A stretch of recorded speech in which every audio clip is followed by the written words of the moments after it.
আসসালামু আলাইকুম। আমার পরিবারে আপনাদেরকে স্বাগত জানাচ্ছি।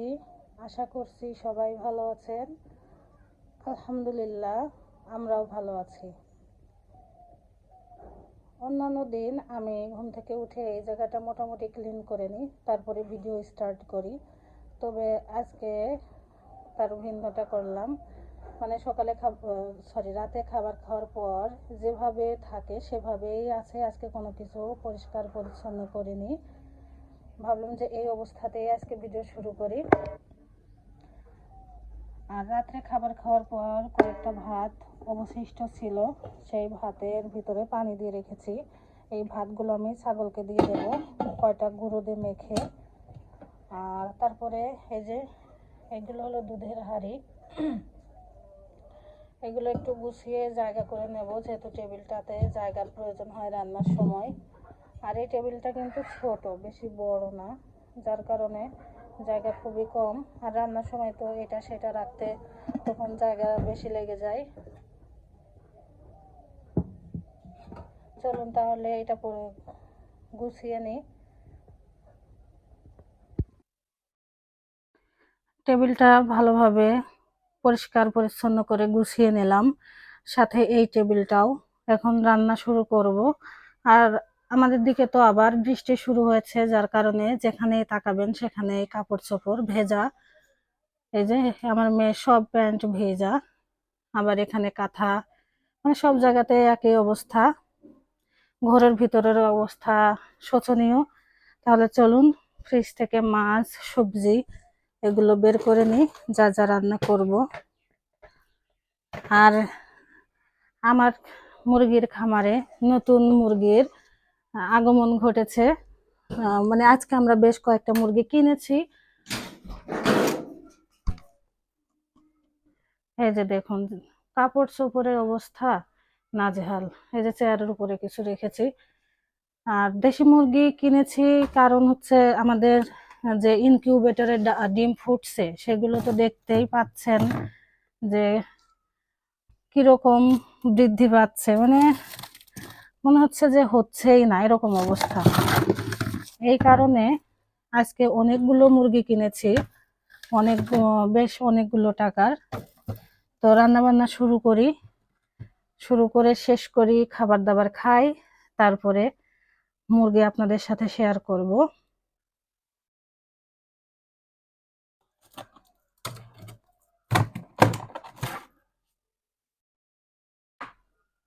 আমাদের বাজারও ফুরিয়ে এসেছে, বিশেষ করে মাছের বাজার। মাছ কিনতে হবে।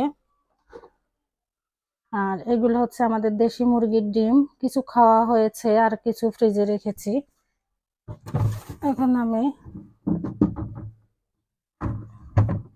সবজিগুলো বের করে নিই।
আমি মাছ দিয়ে এই করলা রান্না করব।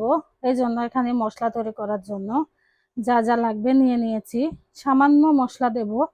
আর আমি সব তরকারিতেই মশলা খুব কম খাই। এখানে দিয়েছি হলুদ গুঁড়ো, কাঁচামরিচ, অল্প কয়েকটা জিরা, আর তার সাথে একটা পেঁয়াজ।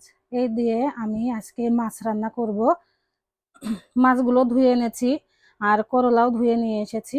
এবার আমি মাছগুলো আগে ভেজে নিই। মাছ ভেজে নেওয়ার জন্য লবণ আর হলুদ গুঁড়ো মেখে নেব আগে। আর ওদিকে কড়াই বসিয়ে দিয়েছি, গরম হয়ে গেলে তেল দেব।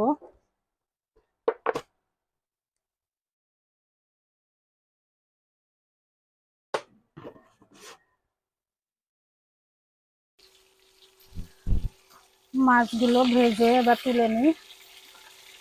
এই তেলের মধ্যেই আমি তরকারিটা বসিয়ে দেব।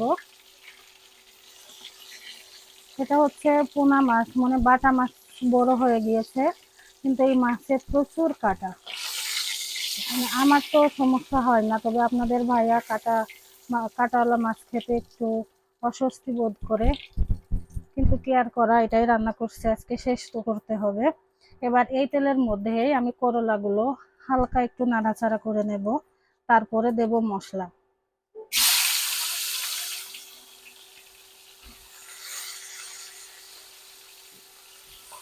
আর এই যে মাছগুলো খুব বেশি ভাজিনি, হালকা ভাবে ভেজে নিয়েছি।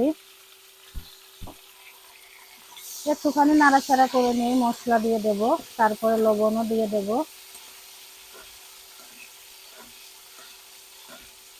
করলার তরকারি আপনাদের ভাইয়া খেতে পারে না, আর তিতা লাগে ওর কাছে নাকি। ভাজিটা করলে, ভাজি যখন করে ভাজি খায়, তবে রান্না খায় না। এই জন্য আপনাদের ভাইয়ের জন্য আলাদা তরকারি রান্না করব।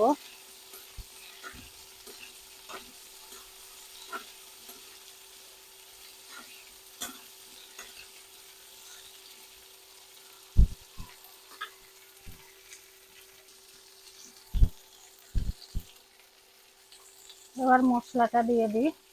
আর সবুজ তরকারি, মানে সবুজ যে সবজি, সেই সবজি যদি রান্না করার পরেও সবুজ থাকে, খেতে যেন তেন, দেখতে কিন্তু আমার কাছে খুব ভালো লাগে।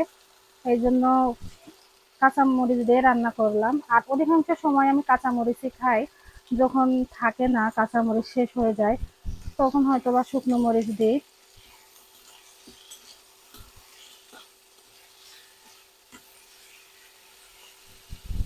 আর করলা রান্নার সময় যদি বেশি নাড়াচাড়া করি তাহলে তিতা লাগবে, এই জন্য বেশি নাড়াচাড়া করব না।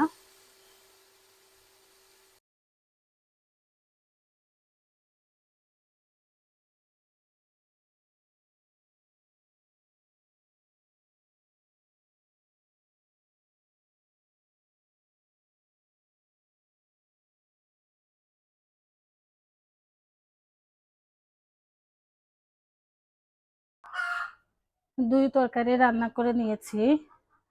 এখানে আছে কচু দিয়ে মাছের ঝোল, যেটা আপনাদের ভাইয়ার জন্য, আর আমার জন্য হচ্ছে করলা দিয়ে মাছের ঝোল। আমি দুই তরকারি খাই, তবে আপনাদের ভাই তো এটা খাবে না। রান্না বান্না হয়ে গিয়েছে। এবার চলুন আমার খামারের নতুন সদস্যদের আপনাদের সাথে পরিচয় করিয়ে দিই। আজকে ভোরবেলা যখন ঘুমিয়েছিলাম, মানে ঘুম থেকে উঠেইনি, তখন আমার মেজো যা এসেছে যে মুরগি কিনবা কিনা। মানে বাড়ির পাশের একজন এসে বলছে যে আপনাদের ভাইয়ার নামে, যে উনি নাকি মুরগি কিনবে নাকি, আমার খুব মানে টাকার প্রয়োজনের জন্য মুরগিগুলো বিক্রি করে দেব। তা আপনাদের ভাইয়া বলল ঠিক আছে কিনে নি। এই যে এইগুলো, এই যে এই কোনারগুলো, তার ভিতরে ওই যে ওই পাশে যে মুরগিটা, এই যে সুন্দর দেখতে যে মুরগিটা, এগুলো সুন্দর। ওই মুরগিটা হচ্ছে আমার মা নিয়ে এসেছিল, আমার ভাবি দিয়েছে মা আমার মেয়ের জন্য। তো আমার মার সাথে করে নিয়ে এসেছিল। আর এই পাশে যে 9টা মুরগি এখন কেনা হয়েছে। আর এই পাশের মুরগিগুলো হচ্ছে আমাদের আগের মুরগি, আপনারা তো জানেন। এই যে আমাদের মুরগিগুলো কেমন হয়েছে আপনারা কমেন্টে জানাবেন। আমার এই মুরগিগুলো দেখতে কিন্তু বেশ ভালো লাগছে। দেখুন, ফোটা ফোটা, এই কালো মুরগিটা দেখতে অসুন্দর, মানে অসম্ভব সুন্দর। আর এগুলোও বেশ ভালো লাগছে। আপনাদের কেমন লাগছে কমেন্টে জানাবেন। আর এই তো আমাদের আগের মুরগিগুলো।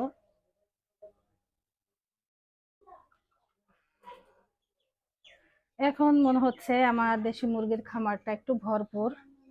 বেশ ভালো লাগছে। আগে তো 7টা মুরগি ছিল, এখন তার সাথে আরো 10টা যোগ হয়েছে, 17টা। আহ ভালোই লাগছে। আমি তো বেশ আনন্দেই আছি আজকে। আর আমাদের ওই বাচ্চা মানে মুরগির বাচ্চাগুলো কবে বড় হবে, কবে এত মানে সেটা তো ঠিক নাই, কবে ডিম পারবে, কারণ 6 মাস অন্তত পুষতে হবে, এজন্য এগুলো কিনে নিলাম। আর আমাদের এদিকে হচ্ছে 600 টাকা কেজি দেশি মুরগি। আর দেশি মোরগ দুটো কিনতে হবে, যেহেতু মুরগির সংখ্যা বেশি হয়ে গেছে। এজন্য আগামীকাল ইনশাল্লাহ আরো দুটো মোরগ হবে আমাদের এই খামারে, যুক্ত হবে আর কি। তা আপনাদের কেমন লাগছে কমেন্টে জানাবেন। আপনারা ভালো থাকবেন, সুস্থ থাকবেন, সাবধানে থাকবেন, আমার পরিবারের জন্য দোয়া করবেন। আসসালামু আলাইকুম।